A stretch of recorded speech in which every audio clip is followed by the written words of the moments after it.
একা বসে তুমি দেখছো কি একই আকাশ। দেখেন গাইস, আমরা এখানে এটা একটা ফিশারি, আমরা ফিশারি পাড়া ঘুরতে এসেছি তিনজনকে নিয়ে। আমরা এখানে মানে সাপ টাপ আছে, কিন্তু তারপরে আমরা ভয় করি না। ভারত বোমা আমরা যখন বম টমে ভয় পাই না, এগুলো সাপ ভয় পেয়ে লাভ আছে।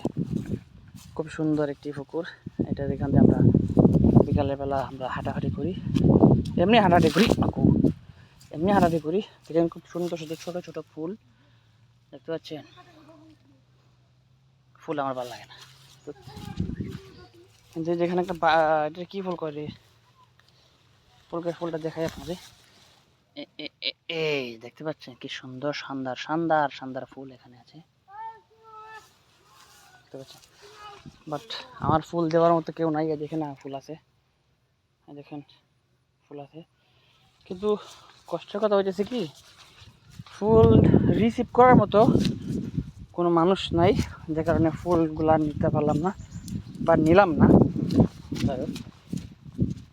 এই যে দেখতে পাচ্ছেন এখানে আরেকটা পুকুর, খুবই সুন্দর নিরিবিলি। এখানে দেখতে পাচ্ছেন আমরা ঘুরবার লেগেছি, খুবই ঠান্ডা পরিবেশ, কোলাহল মুক্ত, কোনো সমস্যা নাই, মেয়ে নাই, গান বাজনা নাই, কেউ নাই, প্যারা মুক্ত একটা শুধু আমরা জায়গা। ঠিক আছে, শুধু আমরা শুধু কি বাতাস রে, ঠান্ডা বাতাস, প্রচুর ঠান্ডা বাতাস, খালি পায়ে হাঁটতেছি গ্যাস, জাস্ট ফর শুধু মানে ফিল নেওয়ার জন্য যে প্রকৃতি কতটুকু মায়াবী, কতটুকু আরামদায়ক, অনলি দ্যাট অনলি। দেখেন অনেক গাছ বেরিয়ে